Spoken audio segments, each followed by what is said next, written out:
안녕하세요. 김기동 한자입니다. 오늘은 날씨가 온화하고 날씨가 좋습니다.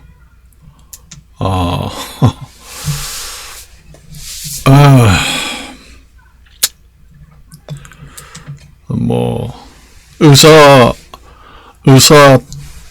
단체 행동에 대해서는 제가 여러 번 말씀을 드렸기 때문에 거기에 대해서는 이제 이야기를 그만하겠습니다. 그리고 국민연금이라든가 사학연금이라든가 공무원연금이라든가 연금 개혁을 우리나라는 해야 됩니다. 그 정리정돈을 해야 돼요. 너무 난립이 된 연금 정책이 문제가 됩니다, 사실상. 그래서 그걸 통폐합을 해서 간소화해서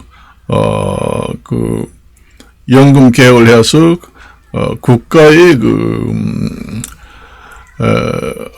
세수도 절약되고 국가 세금을 아끼는 것도 되고 그래서 그 역대 정부들도 그 연금 개혁에 대해서 손을 못 댔잖아요. 지금 현 정부도 2년차가 되는데 초창기에 못하면은 못합니다. 왜냐? 초창기에 원래 해야 돼요. 그래서 제 생각에는 현 정부가 하지 않으면은 우리나라는 영원히 연금 개혁은 물 건너간다. 그 얘기입니다. 여러분들이 판단을 잘해야 됩니다. 내가 잠깐 뉴스를 들어보니까 국민들이 이해를 잘 못하고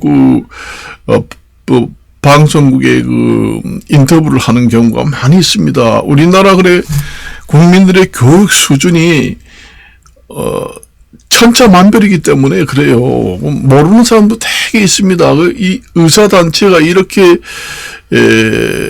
단체 행동을 하고 또 정부에서 또 서로 밀고 당기고 하는 것도 자세한 내용을 잘 모릅니다. 모르는 국민들도 꽤 있다.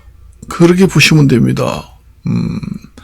그런 것도 잘 모르고 의사가 없다고 자꾸 뒤에서 자꾸 불만 타령만 하고 그 원인을 정확하게 모르는 국민들도 꽤 다수 많다. 그렇게 봅니다. 그 수준 차이가 많이 있기 때문에 그래요.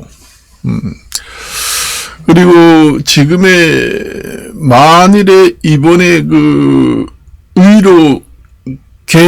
의료 개혁이 아니라 의료 혁명을 완전히 해가지고 완전히 패러다임을 완전히 180도 바꿔 놓는다 하면은 역대 정부에서 가장 정치 치적을 남긴 흔적이 역사에 남게 됩니다. 그렇게 된 경우에 연금 개혁도 이번 현 정부가 아니면은 연금 혁명도 하기가 힘들다. 저는 그렇게 생각해요. 뚝심과 업무 추진 능력 이런 것이 없으면은 불가능합니다. 그전에도 연금 개혁을 한다는 공약은 엄청나게 했습니다만은 역대 대통령들이 하려고 해도 너무 복잡하고 이해관계가 얽히고 설켜서 국민들의 혼란이 많이 오고 이래서 엄두를 못 냈어요. 과감하게 소신 있게 내가 당장 현직에서 물론 나는 한이 있더라도 과감하게 소신껏 정치를 하고 뚝심 있게 업무 추진력 있게 밀고 나가는 역대 대통령들이 별로 없었다는 얘기입니다. 그런 것이 중요해요. 그 정치를 뭐 잘하고 못하고가 아니라 그 공약은 뭐 연금 개혁한다고는 역대 대통령들이 엄청나게 했습니다만은 그게 그 이해관계가 얽히고 설켜서 이 의료단체의 혁명보다 더 복잡하고 그 아주 고차원적인 문제입니다. 이것을 해결을 한다고 그러면은 그러니 역대 가장 어려운 그 의료혁명, 그 다음에 두 번째로 그 연금 통폐합을 해서 연금혁명을 두 개 거대 그 양대 산맥을 개혁혁명을 한다면은 역대 대통령 중에서 가장 위대한 대통령으로 남을 수 있다. 국민의 여론을 떠나서 소신껏 정치를 한다면은 가능하지 않을까. 나는 그래요. 이번에 그 의료 대혁명을 완수하고 그 다음에 연금 개혁도 개혁이 아니라 연금 혁명도 완수를 할 수 있는 있다고 보는 것은 현 정부가 있다고 봅니다. 만일에 의료 혁명을 완수한 정부로 탄생이 된다고 하면은 그 힘으로 연금 개혁도 한다고 그러면은 우리나라 역사상 그렇게 한 대통령은 없습니다.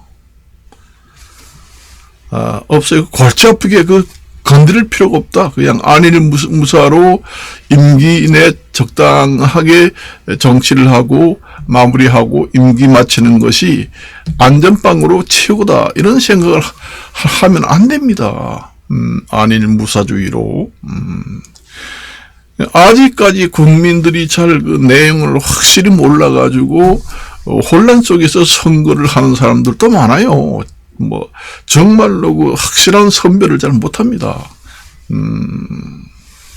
그걸 아시죠? 내가 그래서 얘기를 하는 겁니다. 연금 개혁도 지금의 시기적으로 너무 늦었어요. 그 의료 개혁 혁명도 시기적으로 너무 늦어서 이 임계치에 도달해가지고 지금의 의료 개혁을 하고 혁명을 하는 겁니다. 그 임계치라는 게 뭐냐? 의료 공백이 생겨가지고 국민들이 죽어나가잖아요. 죽어나갑니다. 그게 임계치에 도달해가지고 지금의 의료 혁명을 지금의 완수하는 과정이 지금 있는 거 아니에요. 그 연금 개혁도 지금의 임계치에 도달했다고 봅니다. 그 공무원연금도 항상 그 공무원연금이라든가 무슨 연금이라든가 사학연금이라든가 이런 것이 상당히 거기에 세금이 많이 투입되는 경우도 있습니다. 그래서 반드시 연금 개혁을 하는 것은 국가 재정도 튼튼하게 하고 건전 재정에 1조를 하는 게 아니라 10조를 하게 된다. 그렇게 보시면 됩니다. 현 정부가 아니면은 제 생각이 그래요. 현 정부의 그 뚝심과 업무 추진 능력 그 정도 아니고서는 못합니다. 그 전에 나도 옛날에 많이 봤는데 옛날에 검찰총장들 국회의원들 여당이라든가 야당에서 옷 벗어라 하고 별의별 말을 다 하면은 한 열흘도 안 돼서 옷을 벗고 나가잖아요. 검찰총장이 뚝심도 없이. 그래요. 끝까지 투쟁을 할 생각을 안 하고 여론이 비등하게 되면은 옷 벗고 나가는 옛날에 검찰총장들이 스스로 자퇴를 하는 경우를 많이 봅니다. 그래요. 그래서 제가 현 정부가 아니면은 힘들다. 그런 생각합니다. 여러분들이 이러한 지도자는 우리가 정말로 보기 힘든 지도자가 아닌가. 그래서 저는 뭐 여당도 아니에요. 야당도 아니고 여당도 아니에요. 뭐 편들려고 하는 것도 아닙니다. 제가 뭐 정치하는 사람도 아니고 완전히 그 서민에 묻혀 사는 하나의 국민의 한 사람입니다. 그러니까 그렇잖아요. 그 역대 그 대통령 선거할 때마다 공약이 연금 개혁을 한다 해놓고 공약 실천을 못했잖아요. 그 뚝심이라든가 업무 추진 능력이 부족해가지고 그 정말 이해관계가 복잡해가지고 골치 아픈 거 건드릴 필요 없다. 그래서 임기 동안만 그저 무난하게 적당하게 임기만 마치는 걸로 임기를 마치는 그 역대 지도자들이 많았잖아요. 우리 실제로 보잖아요. 그렇잖아요. 그러니까 이렇게 업무 추진 능력이 강한 대통령은 난 보지를 못했다. 그런 생각이 들어요. 옛날에 뭐 사람들이 뚝심이 강한 사람 박정희라든가 전두환 대통령이라고 얘기하는 사람들이 꽤 많습니다만은 그거와 똑같이 1대1로 비교는 할 수 없습니다만은 사실상 그게 쉽지는 않거든요. 이게 의로 혁명이라는 게 쉽지 않습니다. 이게 완전히 이게 철밥통 라인 골드 라인 엘리트 층에서 하기 때문에 쉽지 않았습니다. 그래서 굴복하고 하니까 의사단체들도 방만한 생각을 하고 있지요. 국민들이 의료 공백으로 죽어가는 게 보여도, 보도로 숱하게 보여도 그래. 그냥 건성으로 흘러 보냈잖아요. 그게 임기치를 넘어섰다는 얘기입니다. 의사단체에서도 그 정도면은, 이거 안 되겠다 해가지고, 각성을 했어야 됩니다. 그랬으면은 요번과 이런 사태는 없었죠. 사실은. 그래서 의료 공백 상태가 안 생기고 만일에 잘 돌아간다 하는데 이런 사태가 생기면은 이제 국민들로부터 지지를 받기 힘들지요, 사실상. 그래서 연금 개혁도 이번 정부 기회가 아니면은 하기 힘들다. 그래서 내가 얘기를 하지만은 그 정권을 잡고 있는 집권당의 그 힘을 몰아줘야 한다. 그 얘기입니다. 국회의원을 뽑을 때도 지금의 야대 여수잖아요. 그러니까 지금의 여대 야수가 되도록, 그러니까 여당의 국회의원이 과반수 이상이 훌쩍 넘게 170석 내지 200석 가까이 뽑아줘야 뚝심과 업무 추진 능력으로 혁명을 완수할 수 있다. 공약도 이행을 하고 이때가 기회다. 만일에 요번에 선거의 결과가 좋지 못하게 나온다고 하면은 우리가 연금 개혁이라든가 의료 혁명, 연금 혁명 개혁을 할 기회는 영원히 잃어버린다. 그렇게 보시면 됩니다. 내가 그래서 유튜브를 지금 찍는 겁니다. 나는 정치한 사람도 아니에요. 아주 평범한 공무원 생활을 하다가 퇴직한 평범한 국민의 한 사람입니다. 어느 하나 내가 편들기를 하는 것 절대로 아닙니다. 나하고는 상관없는 게 아니라 제가 한 나라의 국민으로서 이제 높아심에서 염려하는 그런 심에서 얘기를 하는 거예요. 연금 개혁은 반드시 해야 되지. 이거 그냥 놔두면은 엄청난 국민들이 낸 세금이 그쪽으로 많이 투입이 된다. 그걸 아셔야 됩니다.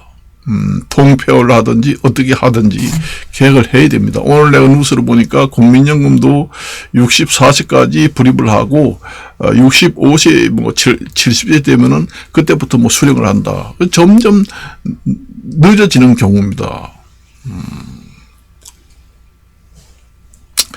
그렇게 하지 않으면은 우리 미래 세대한테도 엄청난 부담을 주게 된다. 그럼 미래 세대, 젊은 세대가 전부 다 그 부담을 다 안고 가야 합니다. 그래요. 그 미래 세대가 전부 다 세금을 낸 걸 전부 다 연금이 부족한 연금을 국가에서 메꿔주는 그런 역할이 됩니다. 그게 미래 세대의 어깨에다가 엄청난 짐을 안겨주고 있다. 그 얘기입니다. 그래서 오늘의 제가 하는 겁니다. 그래서 원래 집권당, 원래 우리 통계상으로 봤을 때 역대 대통령 지도자들의 그 통계를 보게 되면은 여당이라고 하지요. 집권당을 갖다가 여당이라고 합니다. 여당의 그 국회의원들을 많이 밀어준 그 데이터, 결과치가 나옵니다. 나와요. 지금처럼 이 야대 여소는 별로 없습니다. 야대 여소가 되더라도 큰 차이는 없어요. 너무 지난 국회의원 선거 때 야당 그 국회의원 선거를 너무 많이 몰빵을 해서 뽑아줘가지고 너무 격차가 많이 났다. 그 격차가 나도 어느 정도 나야지, 예? 절묘한 그 여당과 야당의 국회의원 수가 절묘한 숫자로 차이가 나야지 너무 많은 차이가 나면은 그게 안 된다는 얘기죠. 그래서 중간에 있는 제3당들이 보스턴 캐스트 역할을 하는 역할이 되고 그렇게 돼야 합니다. 그래서 요번에는 국민들이 잘 파악을 해요. 지금의 물가가 이렇게 오르고 지금의 이 경제가 이 정도 되는 거는 많은 선방을 했다. 그렇게 보시면 됩니다. 다른 나라 같은 경우에는 물가 상승률이 500%, 1000%까지 올라간 국가들도 많이 많습니다. 내가 뭐 베네수엘라, 뭐 아르헨티나, 뭐 이런 나라를 얘기하지 않아도 엄청난 그 고물가 시대에 완전히 종이 돈이 휴지 조각이 됩니다. 그래서 금값이 요즘에 올라요. 중국에서는 그 지폐 본위 금융 시스템이 지폐 본위주의를 하기는 하지만은 1차 금융 정책은 근본위주의로 하고 있어요. 그래서 중국에서는 지금 금을 산화한 것이 그 중앙은행의 지폐의 가치보다 금 가격이 더 높습니다. 가장 많이 보유하고 있는 것이 중국의 그 중앙은행의 근본위 정책을 중점적으로 하기 때문에 그 금 보유라는 게 많습니다. 우리나라도 뭐 중앙은행에도 금이 일정량이 다 있습니다. 전혀 없지는 않아요. 그 보유량을 따지면 중국이 가장 높습니다. 원래 중국이 금을 좋아하고 그렇기 때문에 종이돈은 가치를 보존 못하잖아요. 종이돈은 해지 기능이 없습니다. 물가가 계속 1000%, 5000%, 10,000%까지 올라가면은 이건 휴지 조각이 되잖아요. 그렇지만은 금 같은 거 사놓으면은 물가가 아무리 뛰어도 금을 팔면은 그 값으로 다 받습니다. 그게 근본이 원래는 그 전 세계가 이제 탄생하고 한 나라의 중앙은행의 금융 시스템의 본거지 중앙은행에서 시작한 것이 근본위주의 금융 시스템, 그 다음에 은본위 금융 시스템, 여기에서 거래를 할 때는 뭐 현물을 갖다 하다 보니 불편하다 보니까 이제 그 지폐로 하자 이렇게 해서 한 겁니다. 우리나라도 뭐 우리나라는 아주 기축 통화국에 들지는 못합니다. 일본은 됐지만은 원래 기축 통화국이라는 것은 한 개만 있는 게 아니라 여러 나라가 있습니다. 독일이라든지 가장 그 기축 통화의 중심 국가는 미국입니다. 프로테이지를 따지면은 한 85%를 기축통화국이에요. 그 프로테지가 있습니다. 그런데 기축통화국을 하나만 꼽아라 이러면 미국입니다.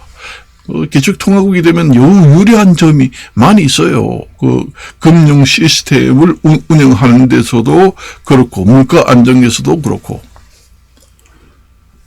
그래서 제가 얘기를 하는 겁니다. 그래서 그 연금, 각종 그 의료 혁명, 그다음에 연금 혁명 이런 걸 대대적으로 혁파를 해서 완전 패러다임을 180도로 바꾸는 지도자는 현 정부 밖에 없다. 그렇게 보시면 됩니다. 그래서 그걸 추진하려면은 국회의원들이 여당의 국회의원들이 야당보다 많아야 합니다. 그래야 공약을 추진할 수 있고, 그다음에 업무 추진하는데 엄청나게 도움이 됩니다. 그러니까 지금의 현재 야대 여소가 정반대가 되면은 여당에서 단독 법안 발의를 해가지고 단독 처리를 할 수가 있습니다. 야당을 무시하고. 그래요. 300석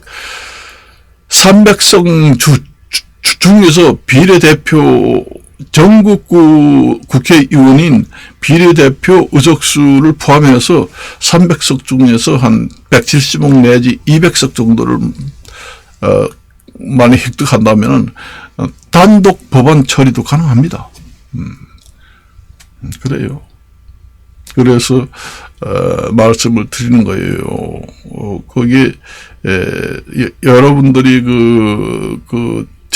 정치를 하는데 정치 구도라는 게 우리가 정말로 많은 지식이 없고는 완전 100% 이해하기라는 것은 쉽지 않습니다. 그래서 내가 이제 선거하러 갈 때 보면은 내가 좀 안다고 이제 동네에서 유지니까 누구를 찍어야 되는지 좀 얘기 좀 해달라고 이런 하는 사람도 있습니다. 모르는 사람이 많아요. 여기에 동네에서도 그 지식층이 별로 없습니다. 사실상